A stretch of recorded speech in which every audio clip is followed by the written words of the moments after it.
Hoje a TV Jornal da Cidade Online conversa com o professor Luiz Antônio Vale, que é especialista em estratégia geopolítica. Obrigada por falar conosco, professor. Obrigado a você, Berenice, obrigado a todos que nos ouvem e veem. Como o senhor tem visto essas eleições americanas? Existem muitas denúncias de fraudes. Podemos ter graves distúrbios, como o senhor falou em uma outra entrevista ao Jornal da Cidade Online? Verdade, Berenice. Nós já tínhamos comentado sobre isso, que o cenário era bastante conturbado. Essa eleição era uma eleição que desde o início estava marcada pela radicalização das opiniões e de um ambiente muito tenso. E, naturalmente, já se previa que qualquer um dos dois que ganhasse seria contestado por aquele que perdeu. Aliás, várias sinalizações nesse sentido foram feitas. Mas, Berenice, é importante compreender, no dia 3 e 4, as pessoas muito tensas, preocupadas, falando sobre fraude, é necessário que as pessoas entendam como é o processo eleitoral americano. Na verdade, a eleição do presidente americano é feita no colégio eleitoral pelos delegados dos estados. E isso só ocorrerá dia 14 de dezembro. O que aconteceu no dia 3, e vai ocorrer ainda a apuração dos votos? No dia 3, os eleitores, os votantes, vão às urnas para indicar para o seu estado em qual candidato eles gostariam que os delegados do seu estado votassem no colégio eleitoral. Entende? Então, a população vai às urnas e indica para o estado em quem que eles gostariam que o estado votasse. O estado tem até o dia 8 de dezembro, os estados têm até o dia 8 para sanar qualquer problema interno de apuração, reivindicações de fraude, contestações judiciais. Até o dia 8 de dezembro, eles liquidam, cada estado liquida essas contestações, qualquer problema que haja, e no dia 8 de dezembro, o estado informa ao seu delegado em quem que os eleitores do estado gostariam que ele votasse no colégio eleitoral. Aí, o delegado daquele estado, de posse do resultado no dia 8, vai para votar no colégio eleitoral dia 14 e poderá ou não votar naquele candidato. Ele não é obrigado, existem sanções para aqueles que eles chamam eleitor infiel. O delegado que não vota segundo a vontade popular, que foi posta nas urnas, ele é dito um eleitor infiel, porque ele é o eleitor, na verdade os eleitores não são as pessoas, o eleitor é o delegado que vota no colégio eleitoral. E já houve vários casos, de eleitor, o delegado votar contra a vontade das pessoas ou mesmo se abster, não comparecer no dia do colégio eleitoral. Então nós temos aí três momentos importantes, Berenice. O primeiro, quando o povo manifesta a sua vontade, 3 de novembro, 3, 4, quando terminar essa apuração. Dia 8, quando o Estado, então, oficialmente diz, 8 de dezembro, não é 8 de novembro, 8 de dezembro, é mais de um mês para frente. O Estado diz ao delegado em quem está definido que ele deve votar. E no dia 14, quando ele vota, realmente elege o presidente dos Estados Unidos. Então, até lá, Berenice, nós temos ainda um grande percurso. Está havendo muitas questões de levantamento de suspeitas de fraude, vai haver questionamento judicial, vai haver reconferências, recontagens de votos. Então, na verdade, digamos assim, a batalha por Washington está apenas começando. Se o Biden ganhar, qual o impacto disso para o mundo?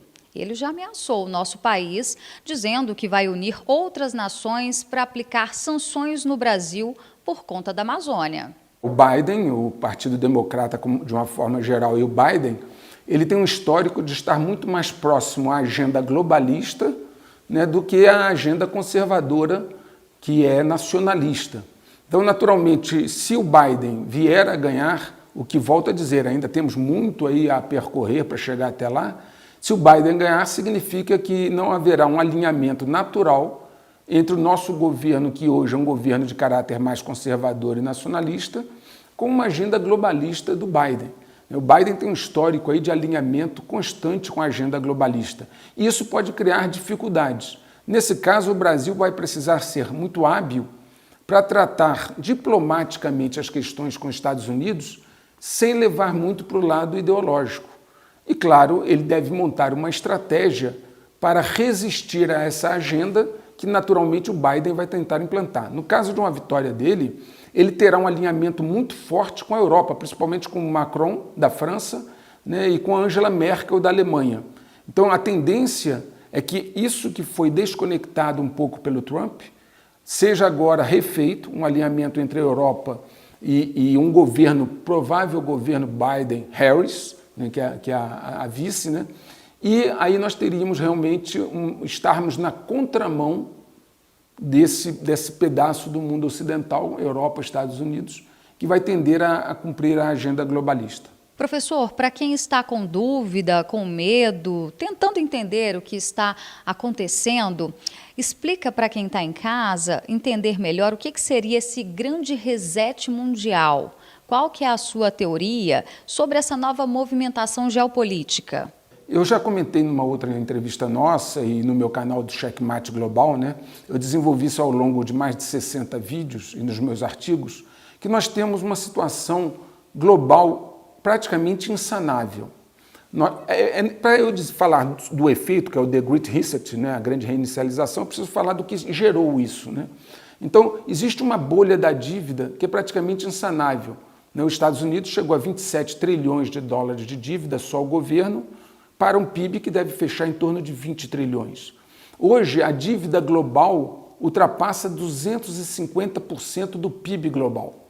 Então, significa que nós estamos, e com a pandemia, Berenice, gerou muito mais gastos, porque você está tendo muito mais gastos sem que a sua economia esteja gerando a mesma riqueza.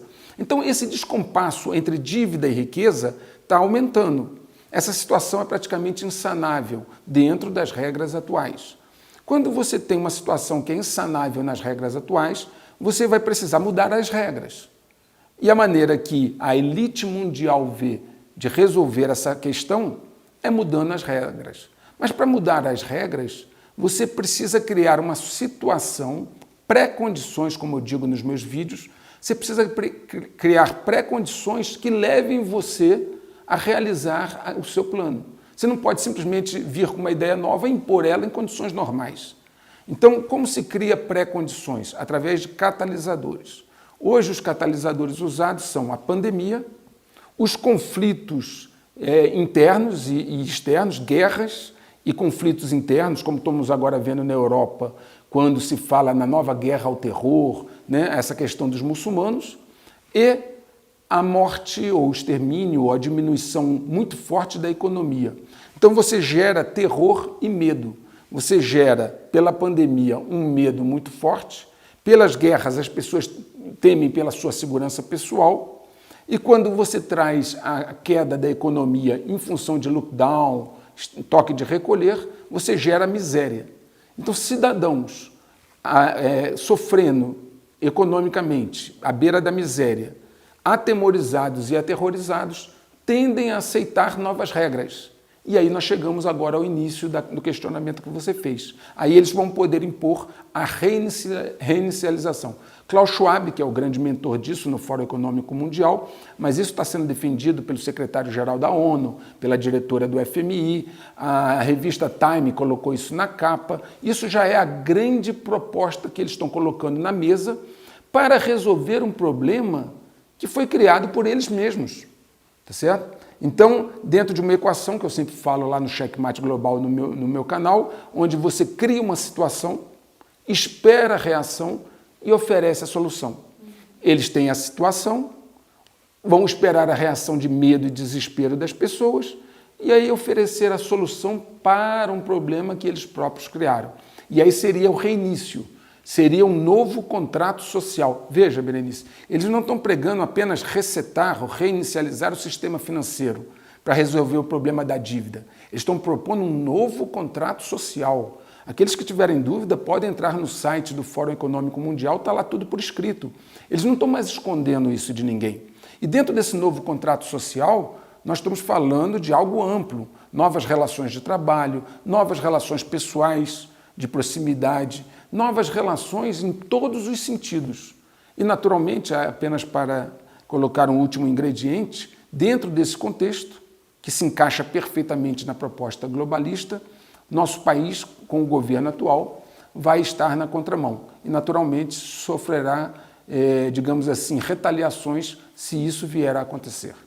Inclusive, a Europa já está começando a fechar tudo por conta de uma segunda onda de coronavírus, adotando o lockdown.